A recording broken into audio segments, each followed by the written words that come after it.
Hello, this is Tiara, Hello, this is Allie. and this is the Goddess Vibration. Welcome. This topic is quite a topic I would because say we're. this is the reason why we have this podcast. I know. We're going to talk about an entity. So, for context, Allie and I are high priestess energies with goddess frequency. We can chat with many, many entities. And one of those entities is an entity that I call D. And it's so funny because whenever we do this and we're like, we're going to talk about an entity, I do go to the entity and I ask permission to talk about the entity. So, D is an entity with which I have multiple lifetimes of experience with. And I asked him if I could talk about that in this podcast. And it's so funny because the discussion went in a way I wasn't really expecting it to go because I was just thinking he'd be like, oh, yeah, sure. But I asked and he was like, well, why? I was like, oh shit, I don't have a response for that. Uh, because there's a lot of valuable information in our story that I think other people should know. And he was like, well, what do you mean? And I was like, well, I think there's a lot of valuable lessons in our story that could help many, many people. And I think the story needs to be shared. And then he was like, okay, I think that's fine. And then I said to him, I promise not to bash you or anything like that. But I do and will be honest about some of the things that happened between us and some of the things that you did. And he was like, okay, I understand. I'm curious to see what you guys have to say. And you So, know that they're watching. You know that oh, they're yeah. just you know that they're all surrounding us right now, watching. Peanut Gallery is ready to go. The universe told us that this story is their favorite reality TV show. And I'm not joking. I'm going to say some things. Like, this story is just, there's going to be some things. And I know it sounds like we're making it up. It sounds fake, but I swear to you, all of this is 100% fact. If you do divination, you can use divination to, see whether we're telling facts and being truthful.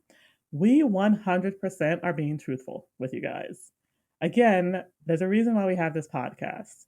So if you use tarot and you're like, hey, is this authentic, are they being real with us, you will probably see major arcana, and then if you use any other divination tools you will probably just want to ask in a yes no format. So I just wanted to tell you guys, give you guys that little tidbit before I dive into the story.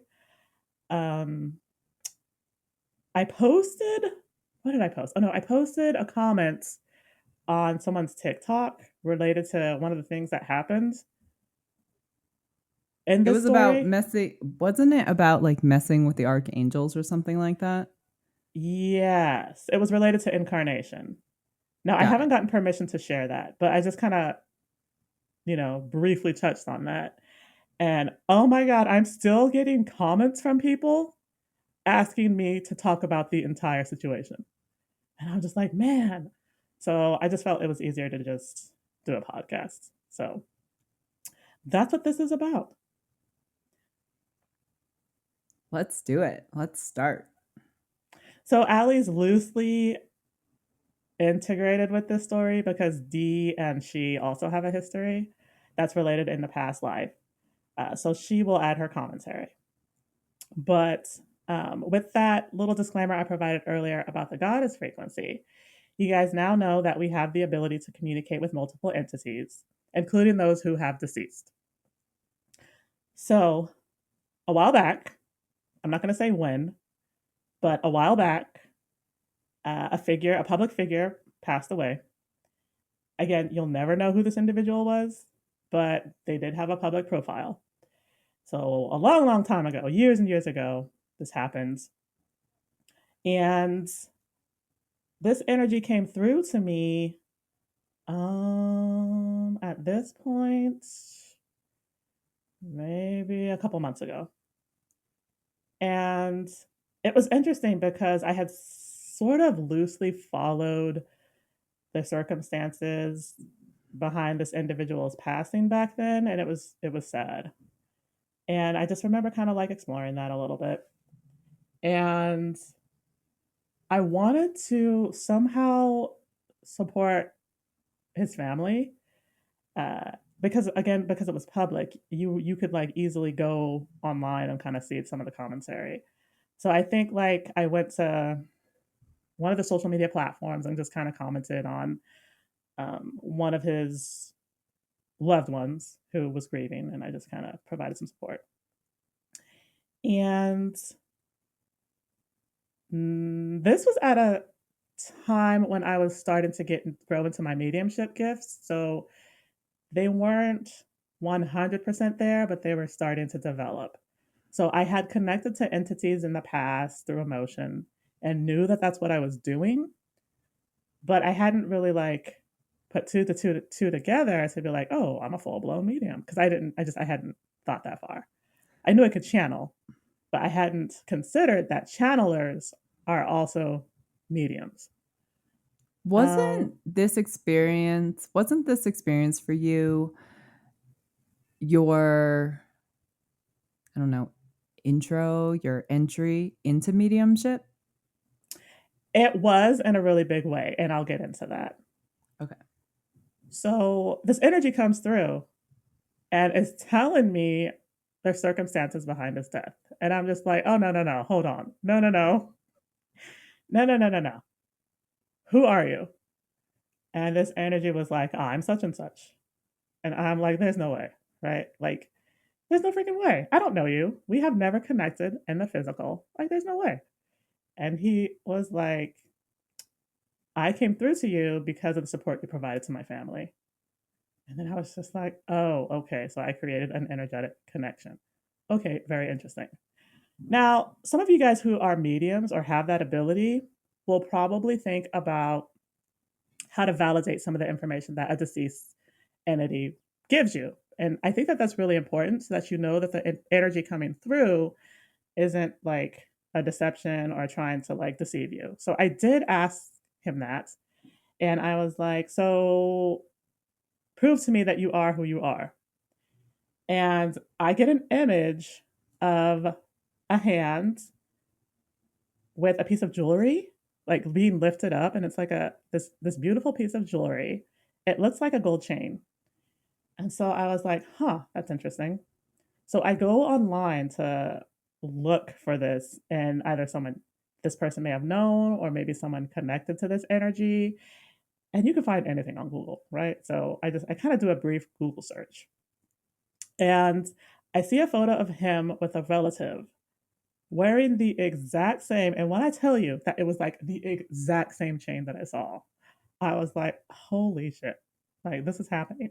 Oh, great. This is going to be an experience. So I'm like, all right, I got validation. Now I'm sitting here like, I do not know what to do with this information. Like, I don't know this person. I don't know their family. I have no connection to their family or their loved ones. I know that I don't want to be involved with this really. I don't want to be in the media. I don't really want to be associated with this. So I sit on this information and I don't know what to do with it. So I'm like, you know what? Let me see if I can get more clarity and I don't know, get better at this mediumship thing. So this energy sticks around, right? Like he's not going anywhere. I can feel him there all the time. And he starts to like once I start to like dive into the mediumship a little bit more, he starts telling me more information about our past lives and like that our souls know each other and that we have these past lives together and that we went through all this stuff together. And I'm just like, what? Like, no way. So I go to this mediumship class and there's an instructor there who she does what's called, and she encourages us to do um, this exercise where you kind of go into the middle of the room and you channel for people there. And she also does it. So at the end of our training, she goes into the middle of the room and starts channeling for all of us. And she hones in on me. And I'm like, oh, this should be interesting. And she is like, there is this man attached to your aura. and he is indicating being an entertainer or like being public somehow. And I was just like, oh shit, this is him. Like, I know it's him. And when I tell you, like, she describes him, I'm not going to say what she describes, but she describes him like to the T, like 100% to the T. And she indicates him and like kind of indicates that he's supporting and or guiding. And I'm just like, man, what? So it gives me further validation that I'm not losing my mind, right? Because I kept going back and forth. I'm like, am I losing my mind? Is this real? Is this real? Am I losing my mind? That situation validated that what I was experiencing was real. So I'm like, okay, this is a real thing. Tell me more to him. And at this point, again, we're just calling him D. I'm like, tell me more about our history. So he tells me that we have been involved in 17 lifetimes and that in these 17 lifetimes, lifetimes or 17 timelines? 17 timelines. I guess there's Yeah. a difference. I didn't realize there was a difference, but there is a There difference. there is, because you've had way more than 17 lifetimes with this That's what I entity. thought. So, like, yeah, I was a little confused about that because I'm like, 17, that doesn't sound like a lot. But yeah, he says 17 timelines. And interesting tidbit, this is when I started seeing the number 17 everywhere. Everywhere. And to this day, I still see the number 17 everywhere. So maybe that's significant. I don't know. But yeah, so he says 17. And then I'm like, okay, well, I want to know about these. So over the course of the next couple of weeks, I keep seeing tidbits and little fragments of other timelines with him. And I'm just like, huh, interesting. Huh, interesting. Huh, interesting. Very interesting. Um, Now, all this time, I'm trying to figure out what this whole connection is. And my mind was going insane, like spinning 1,000 miles per hour. And I remember one situation where I was in my office. I couldn't sleep. I think I was just like lying on the floor because sometimes I'll just go in my office and lie on the floor. And I have these string lights on my wall that are off, and they have a button on them. You hold the button for 20 seconds, and then they like flash and turn on. So I remember just laying there, the lights are off, and my mind is just like going insane, and I can't sleep, and I'm thinking about the situation, and I'm like, how is this happening? How is this possible? Like, who's this energy? Like, is he lying? Blah, blah, blah. And then all of a sudden, the string lights turn on, right? And then I'm like, what? I have never seen this happen. Am I being haunted? What's going on? So I go to tarot, and I'm like, who did this? And I pull two cards. I pull one card that's the King of Swords, which I associate with him, and I pull another card, which is the King of Wands, which indicates another energy. And I knew immediately because the King of Swords came out first. I was like, oh, this was him. This was you. And I was just like, oh, okay, you're here. You're not going anywhere. Very interesting. Thank you. And then I think I actually was able to fall asleep after that, which is kind of funny. Um, So after a while, like we're just kind of talking. And at this point, I'm assuming he's a spirit guide, right? Like he's here all the time. He's giving advice. I didn't talk about this, but in that session with the medium where when she picked up his energy, she was like, he says that at your job, you are a perfectionist. And the people that work under you, you want their work to be perfect too. And I was like, how the fuck does he know that? We haven't talked about that. What?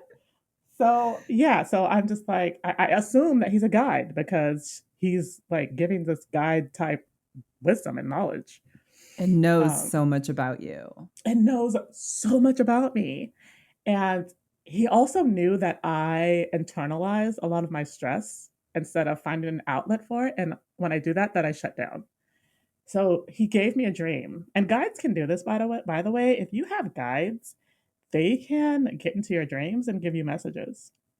So he did that one night and he gave me this message about expressing my angst and stress and sending it outward into an activity as opposed to internalizing it, which to this day is some of the most profound wisdom I have ever received. Like I utilize that to this day.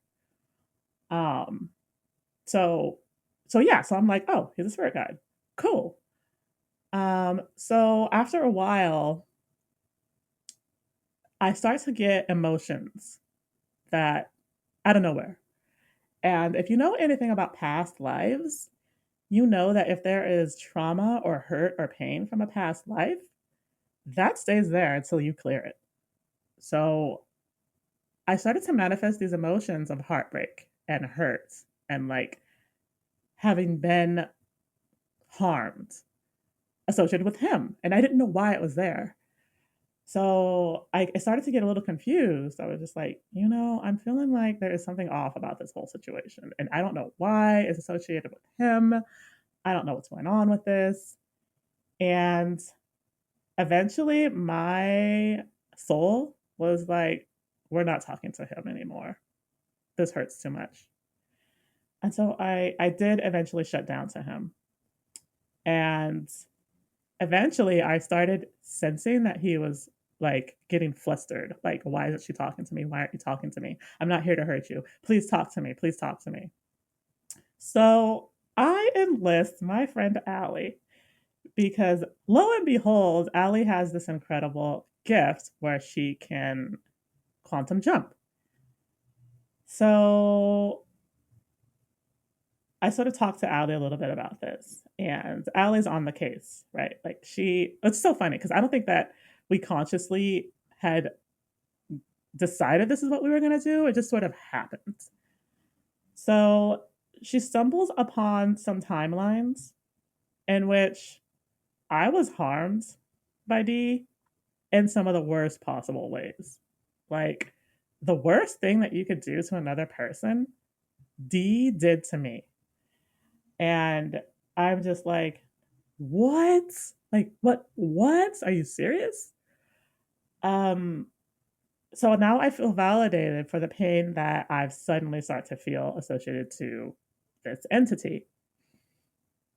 Well, So go ahead. we didn't know why you felt so hurt, and it didn't just happen where Tiarra started assigning me missions, as we like to call them. It Yes. started with D showing me when Tiarra started to ignore D. D started to come to me, and he just started taking over my life. So there is this, the universe works in really interesting ways. It's not only that spirit guides can take over your dreams, they can take over your media. Like, he was Yes, that's on right. my television, and I was like, I don't have anything to do with this entity. Like, what is going on? And Tiarra was like, oh, that's probably for me. And so he was trying to reach me to get to her. And it started with him. He's the one who implanted my dream. Like, he wanted to show me something. And I woke up the next morning and I was like, Tiarra, I just had the weirdest dream. And so I'm Oh, explaining it to yes. her. And she was like, oh my God, that has to be for me. And then she was like, well, why are you getting these dreams? We didn't know. And then as I was kind of opening up and discovering my gift with quantum jumping, Tiarra was like, I think you can visit other timelines. And I was like, I don't know, maybe.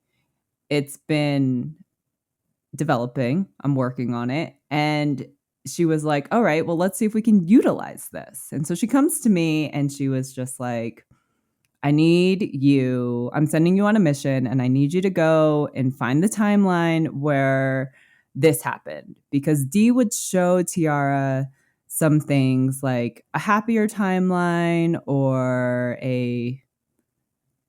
just a more traumatic timeline. And she was just like, I need you to go find and see if you can find and tell me what happened.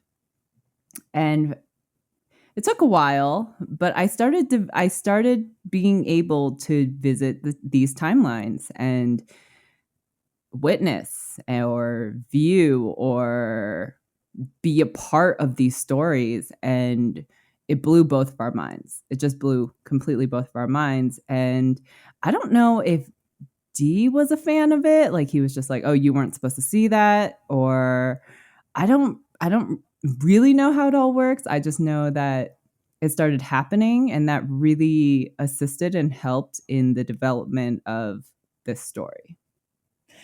So wasn't the first timeline the one where it was like the 50s and it was you guys were gambling? The Was that 20s. the 20s? Was that the first one? Yes. And he purposely showed me that. I remember I think you were still in contact with him, and you had asked him like, did you plant this? Like, did you purposely mean to show this to Allie? And it was a yes. But then the couple few after that, he was like, no, I didn't show her that. I just think I found it. So wasn't the first dream the dream?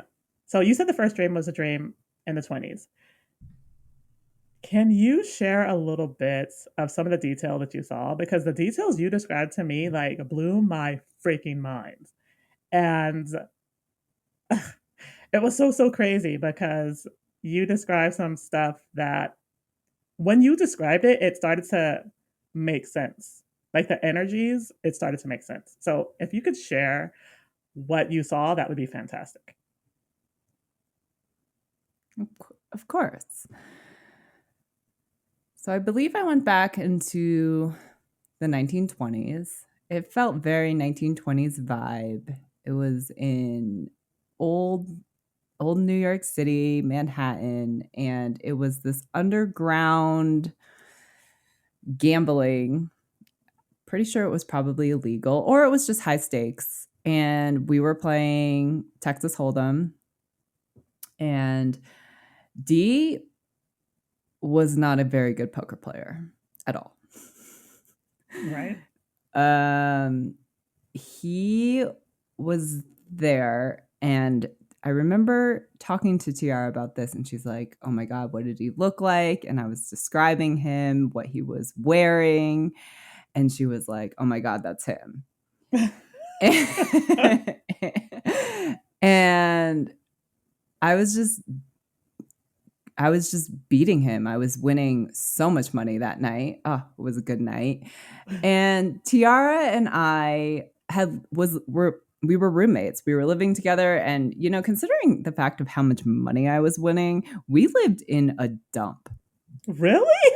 I remember that detail.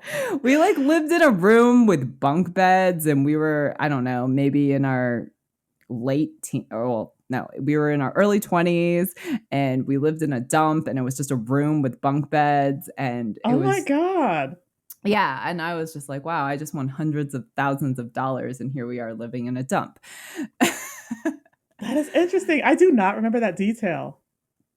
And I remember that the game was over, and he had come in, and he was here to see Tiarra, and he had made some comment to me about like, he made some snarky comment to me about like, thanks for taking all my money. And I like snapped back at him and said, you have a problem. Maybe you should explore that. And I kind of knew from that interaction that him and I have had a very interesting history. Like that wasn't the first time that we had shared past lives together. And I would say that it's all very intertwined with my bond with Tiarra, because we've been at this for thousands of years. And so he was visiting her, and D had a lot of secrets. I'm not going to go into all those secrets, but he had a lot of secrets, and I obviously knew a lot of them. And so it was this very interesting dynamic of, me needing to protect Tiarra, but also him trying to use and manipulate me because of his fame or power or whatever it was. And so we had this very interesting dynamic of secrets and lies and manipulation. Um, And so I had left and I had gone to some fast food joint in the 20s, and then I woke up. Okay, so what Ali left out was that there was a part of this where D and I engage in explicit Okay, I wasn't activity. sure if you wanted me to share that part. No, I wasn't sure. it's important because it's part of the dynamic that we have shared for all these lifetimes was a romantic one because I discovered that D is actually a part of my soul family, and we often incarnate with members of our soul family as lovers or brothers and sisters or children. So for us, it had always been a romantic dynamic. It just turns out that it was one that was quite toxic, which I didn't learn till later. But yeah, so I just wanted to add that tidbit because it's kind of important to the dynamic of that we share. That makes sense. So that sort of like really gave me context. And that's when I was like, okay, there is a lot more here than meets the eye. And he isn't telling me everything. And now I'm starting to get a little flustered, right? Because I'm like, this entity might have an ulterior motive. And here I am trusting him as my guide, like thinking he's guiding me. So just so you guys are aware, your soul can operate independently of the conscious mind. If you don't have a firm grasp over your soul, especially if it's a very wounded soul, and you don't have a firm grasp over that, the soul can do things without your knowledge. So I did not know this, but once I discovered Allie's ability to do what she can do, my soul and D concocted this whole thing that they were going to try to do this to cheat the system. So at one point, I was like, I don't know where I got this idea. I think I had been like on TikTok and I was seeing videos on astral travel. Now, I have always wanted to astral travel. It's just something that I could never do because I can't sleep on my back. And they say you need to be able to sleep on your back, blah, blah, blah. I just can't do that. And so I've never been able to achieve it. I've come close a couple times and then always freaked out. So I was like, I'd really love to astral travel. Is there a guide here who can help me? And then D is like, oh, yeah, I can help you. And I'm like, all right, cool. Little did I know that the whole time, or at least after that point, my soul and D were coming up with some scheming plan to like go behind the system and try to break the spiritual rules and try to astral travel and dream walk to learn the lessons more quickly or get ahead of the lessons or get ahead of the karma. I don't fucking know, but it was some scheming stuff. And I didn't find out about it till way, way later. So this is sort of where I started to get angry. Uh, I realized that Dee's not being truthful with me. I realized that I've been deceived. And I realized that, well, I guess this wasn't really a realization, it was just my perception. And my perception was that I was done wrong and that this whole experience was fucked up, right? Like, here I am thinking, why was I placed in this experience, in this situation, in the way that I was?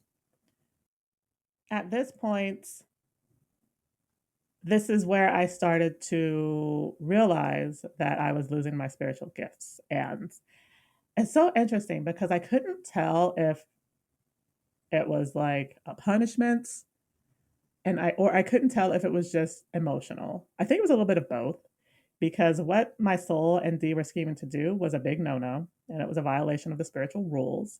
And it was also an abuse of the goddess frequency. And it kind of sucks because again, your soul can go and do things without your conscious knowledge or awareness. And it sucked to be punished for something that I had no conscious awareness of. But I still understood, right? At the end of the day, like I get it. So after a while, I realized that I can no longer talk to D. Like I try to reach for him, he's not there. I ask him to come to me, I can't hear him.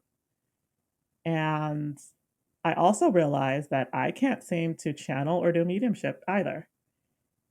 So I start to realize that I've gotten to this place now where I no longer have access to my spiritual gifts.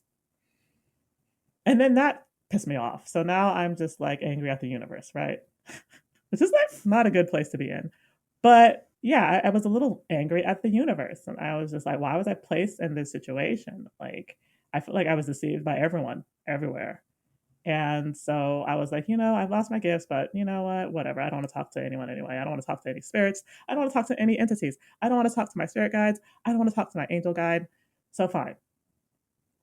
So at this point, all of my guides and entities are going to Allie. Poor Allie. I'm so sorry. I'm so sorry, Allie. They were all going to Allie.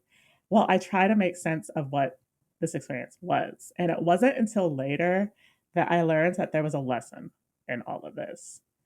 It wasn't until later that I really learned that it wasn't about losing my gifts, it was about discovering the toxic dynamic that me and D share.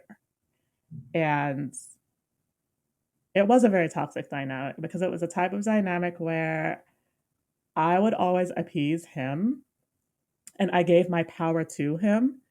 And that allowed him to deceive me and betray me in very, very terrible ways. And it was a dynamic that we were stuck in for thousands and thousands of years. So, gosh, this is going to have to be a two-parter. We already knew it would be. No, we really know that it would be. So, yes, you can lose your gifts. And it was so interesting because Allie was talking to some angels about it. And some of them had indicated that me losing my gifts was karmic, which makes sense. It makes absolute sense. Now, the only thing is just I wasn't sure if it was permanent. And I was worried that it was. And so that kind of left my emotions spiraling even further because now I'm like, oh gosh, I've permanently lost these beautiful abilities and I don't know what to do about it. So it really took me a few weeks to navigate the true underlying lesson. But within that time, like I was angry and I was distrusting and I was there for a while. So You were there too long. And I only say that because I was taking the brunt of everything Tiarra was going through. And her guides all came to me checking all in of on them. her. Oh my All of gosh. them. Like I was like, what is this? Like, what is this dynamic? And they actually, your angel guide came to me and was like, so I have an assignment for you. I need you to like take care of Tiarra and really nurture Tiarra through this. And I didn't really have a choice. I mean, I would have done it anyway because I mean, I love Tiarra, but like I didn't really have a choice. He was kind of asking, but at the same time assigning. And I didn't really know what I was agreeing to. And then it just started happening. Like D came to me all the time. Her angel He was guide came to me. obsessed. D, Obsessed. yeah, D was so obsessed, like obsessed, like multiple times a day, trying to reach me, trying to get to me, and I didn't understand it. I was like, I don't want to talk to you. Like, why are you bothering? But he didn't give up. Like, it didn't even matter that I did not want to interact with him, which I thought was really strange. So persistent. So persistent. They have all been so persistent. And that's when it really started spiraling even for me because I was so overwhelmed. I was just like, okay, well, I guess my life is not my life anymore. My life is Tiarra's life. I felt like I have been an honorary added member to her soul family, and it just it was crazy. It's been crazy for Tiarra. I think you lost your gifts for like 2.5, 3 months, It was like and 3 months. Yeah. yeah, and it was just 3 months of checking. You need to check in on her. You need to be guiding her. This is the information. You need to guide her. You need to help her figure this out. You need to be her guide. You need to be her teacher. You need to be able to use your abilities and kind of get her to see the bigger picture. And as exhausting as it was, I will say it was a wonderful learning experience. Even though there were times that I got frustrated and I was like, Tiarra, I can't deal with this shit anymore. I'm done. I've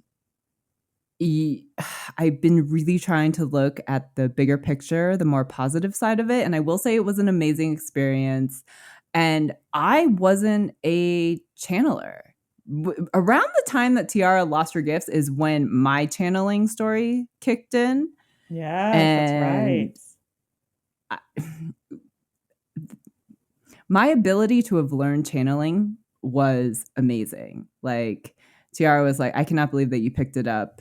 She was like, I think you're channeling better than me after like 4 weeks of me channeling. It Hmm. was just such a wild experience. Right.